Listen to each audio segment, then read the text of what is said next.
Video जो रह गया था वो हम देखते हैं आगे। क्यों, क्या हुआ रे? तुलसी के चौरे के पास माला जपती दादी ने पूछा। सोते में मुझसे घड़ी टूट गई और सब के सब मुझे डांट रहे। उसे अब चुप सचमुच रोना आ रहा था। तू भी बड़ा नीरा बेवकूफ़ है, मतलब बुद्धू है। दादी ने कहा तू बहुत बुद्धू है। दादी ने उससे प्यार करते हुए कहा, जरा सी घड़ी के पीछे सबकी चिरौरी करता फिरता है। मुझे पढ़ने के लिए सवेरे उठना जो होता है। अच्छा यह बता कि जब घड़ियाँ नहीं होती थी तब क्या लोग जगते नहीं थे? मुझे ही देख, कार्तिक में रोज़ 4 बजे नहाती हूँ, 12 महीने नहा धोकर लक्ष्मी नारायण की आरती में पहुँच जाती हूँ। सो मैं क्या घड़ी लेकर सोती हूँ? दादी ने कहा मैं तो जल्दी जाग जाती हूँ रोज़ हमेशा। दादी की बात ने उसे सोचने के लिए मजबूर कर दिया। सच दादी, तुम कैसे इतनी जल्दी जाग जाती हो? एक बात है, किसी से कहेगा तो नहीं, मेरी तरकीब अपने पास ही रखना। दीपू ने सिर हिला दिया। दादी उसे अपने बिस्तर के पास ले गई। बोली, देख यह जो मेरा तकिया है, इससे रात को सोते समय कह देती हूँ कि भाई तकिए राम सुबह 4 बजे जगा देना, बस यह जगा देता है। दीपू ने तरकीब सुनी तो आश्चर्य में रह गया, मतलब अचंभों में रह गया। वह दिन भर यही इंतजार कर रहा कि कल रात हो तो वह तकिए का करिश्मा देखे। करिश्मा मीन्स होता है जादू, जादू देखे। रात को उसने सबकी नज़र बचाकर तकिए से अपनी बात कही और इम्तिहान से जो गया। सुबह उठा तो वह 8 बज रहे थे। दूसरे दिन भी यही हाल रहा, फिर तीसरे चौथे दिन भी। फिर उसने यह नुस्खा ही मन से निकाल दिया। समझ गया दादी की भूत प्रेतों और परियों की कहानियों की तरह यह तरकीब भी निरी गप्पी ही थी, मतलब बेकार थी।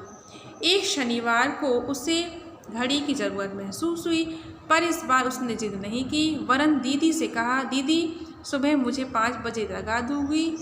कल ना बाबा, कल तो इतवार है। इतवार मतलब छुट्टी का दिन, संडे। कल तो हम अपने आराम 8 बजे के पहले नहीं उठने के, दीदी ने कहा। और कल तुम्हें कहाँ तीर मारने जाना है, मतलब कहाँ जाना है तुम्हें? भैया ने इस प्रश्न पर उससे बड़ा गुस्सा आया। हमेशा की तरह मम्मी ने ही उसका पक्ष लिया। बोली, अरे कल उसकी ट्रिप जा रही है, सांची जाएंगे सब बच्चे। ट्रिप मतलब घूमने जा रहे हैं सब बच्चे। मुझे तो सारा काम निपटाने रात में इतनी देर हो जाती है कि सुबह की हामी नहीं भर सकती। मम्मी ने कहा मैं सुबह मैं नहीं जगा पाऊँगी क्योंकि रात को मुझे काम करने में बहुत समय हो जाता है। तो दादी से कहे ना दीपू, 5 क्या 4 बजे की जगह देंगी। पता नहीं ये बूढ़े लोग इतने सवेरे से क्यों उठ बैठते हैं, कहती हुई दादी और रजाई से दुबक गई। दादी घर पर थी नहीं। 12 बजे से पहले कीर्तन से लौटने की आशा भी नहीं थी।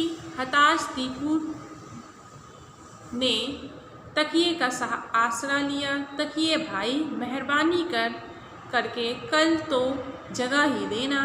ठीक 5 बजे, 7 बजे तो बस भी निकल जाएगी। कैसा आश्चर्य था। सुबह जब उसकी आँख खुली तो चारों ओर अंधेरा ही था। वह तो समझ ही रहा था कि रात है और डर के मारे दम साधे चुपचाप पड़ा रहा।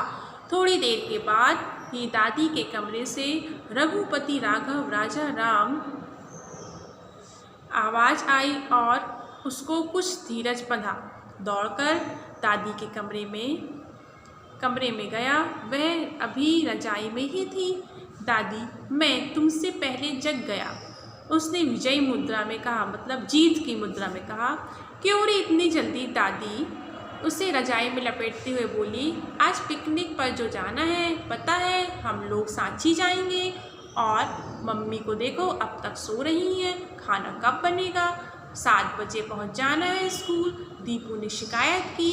तो तभी तो बहुत देर है, अभी तो 5 ही बजे हैं। 5? दीपू खुशी से चिल्लाया। तब तो तकिए भाई ने ठीक समय पर जगा दिया। मैं कहती थी ना थी, कहा दादी। दीपू ने शिकायत की, इतने दिनों से तक तो एक बार भी मुझे नहीं जगाया। दादी ने उसे और भी पास सटाते हुए कहा, दीपू बेटा, तू पागल हो गया है, तकिया भी कभी बोलता है। असली अलार्म तो हमारे दिल में होता है। जब हमें ज़रूरी उठना होता है तो यह हमें जगा देता है। घड़ी की आवाज़ तो बंद कर सकता है, पर इसकी आवाज़ बंद नहीं होती, जगा कर ही छोड़ती है। और इस अनोखी घड़ी का राज पाकर दीपू बहुत खुश हुआ। ये जो एक पाठ था आपका, ये कहानी है। इस कहानी के कहानीकार हैं मालती जोशी। श्रीमती मालती जोशी देश की उन्नति कलाकारों में से एक हैं। मध्य प्रदेश में अपनी अलग अलग पहचान बनाने वाली महिला कथाकार की कहानियाँ बाल कथा साहित्य में विशेष स्थान रखती हैं। बाल कहानियों में जहाँ बाल मनोविज्ञान की बारीकियों से अंकन हुआ है, वहीं उनके नैतिक विकास का भी पूरा ध्यान रखा गया है।